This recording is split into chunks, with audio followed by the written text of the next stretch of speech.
Hey, welcome! Today, we are diving into something I think we all feel: how to stop being just busy and start getting genuinely better. We're going to build a system, a flywheel that turns all that hard work you're putting in into real compounding ability. It's time to stop spinning your wheels and start building some serious momentum. You ever heard this phrase before? Maybe you've even felt it yourself. It's such a common frustration, right? You put in the hours, you check off the tasks, but when you look back, your actual skill level feels flat, like you're just living the same year of experience over and over again. Well, this explainer is all about how we can break that cycle for good. So first, we've got to understand the problem we're up against. I call it the experience trap. This is the sneaky false belief that just by doing a bunch of stuff, we're automatically going to grow.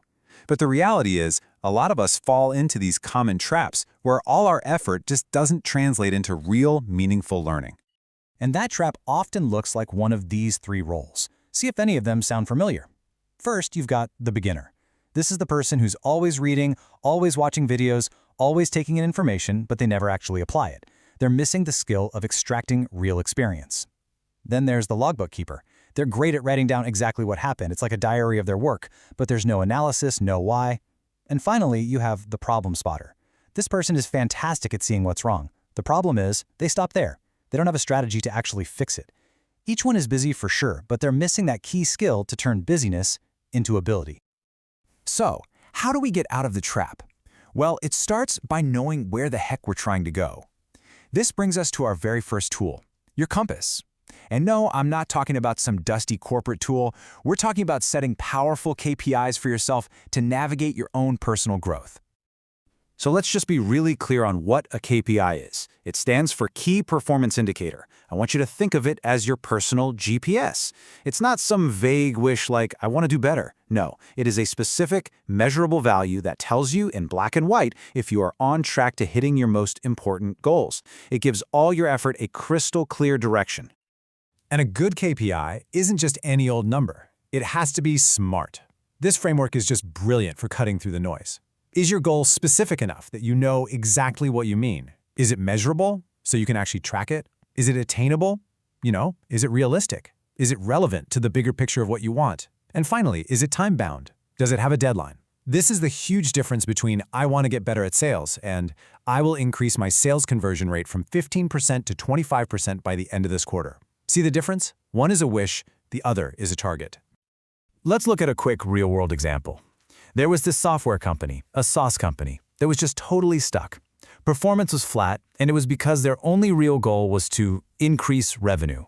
I mean, what does that even mean on a day-to-day basis? It's way too vague, so they got serious. They dug in, identified the real drivers of their business, and set sharp, focused KPIs for every single one. And the results were just wow. In only 3 months, they saw a 25% increase in revenue, and get this, a 30% jump in team satisfaction. Why? It's simple, because for the first time, everyone had a clear compass. They knew exactly what to focus on, and that clarity just unlocked a whole new level of performance.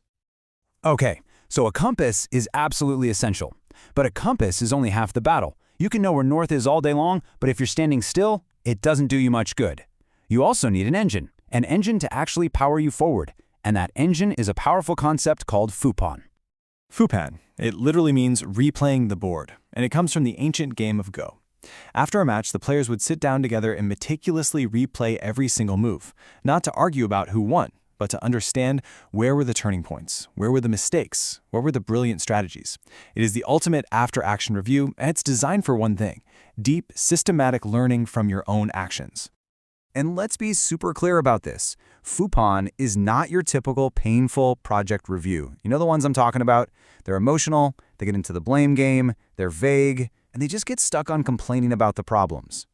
A real Fupan is the complete opposite. It's factual, it's analytical, and it is relentlessly focused on finding actionable solutions for the next time. And here it is. This is the engine itself, the 5 steps of Fupan. First, you review your goal. What was that smart KPI you set? Second, you assess the results. Honestly, what actually happened? Third, and this is where the magic is, you analyze the process. Why? Why did you get that result? You have to dig for the root cause. Fourth, you summarize what you've learned. What are the patterns or rules you can pull out of this? And finally, you formulate actions. What specific, concrete things are you going to do differently next time? This is how you turn any experience, win or lose, into rocket fuel for growth. So now we bring the two pieces together. We take our compass, that's our KPI, and we connect it to our engine, our Fupan process. And when you combine them, you don't just get a straight line. You create a powerful, self-reinforcing system, the growth flywheel. This quote just nails it perfectly. A compass is useless without an engine. An engine is directionless without a compass. You have to have both, and they have to be working together in perfect harmony. And this is what that harmony looks like in action. You set a smart KPI, you go out and you take action. Then you conduct a rigorous Fupan on what happened. From that review, you extract real insights and reusable patterns. You then use those insights to iterate and improve your next action, and what does that lead to? It leads you to set a new, better, more ambitious KPI, and the whole cycle begins again. Each spin of this flywheel builds on the last, creating compounding growth. This is how you stop just collecting experiences and start building real, tangible ability. You know, this whole flywheel idea, it really isn't just another productivity hack. It represents a fundamental shift in how you think. It's a shift from just doing things to actively becoming a more capable person. And let's be real, this matters more today than ever before. We live in a VUCA world. It's volatile, uncertain, complex, and ambiguous. And in a world like this, there's a simple rule for survival and success. Your rate of learning has to be greater than or equal to the rate of change happening all around you. This growth flywheel is the engine that ensures you're always learning faster than the world is changing. And this entire system, it's all powered by a certain mindset. It's about being factual, not getting swept up in emotion.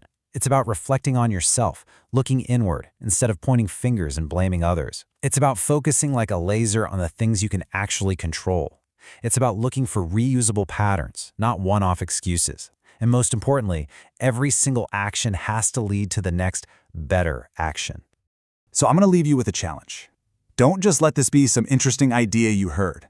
Make it useful, right now. Think about your last week. What is the one project, the one conversation, the one task, it could be big or small, that you can run through this flywheel to make yourself just a little bit better tomorrow? Because that's how it starts.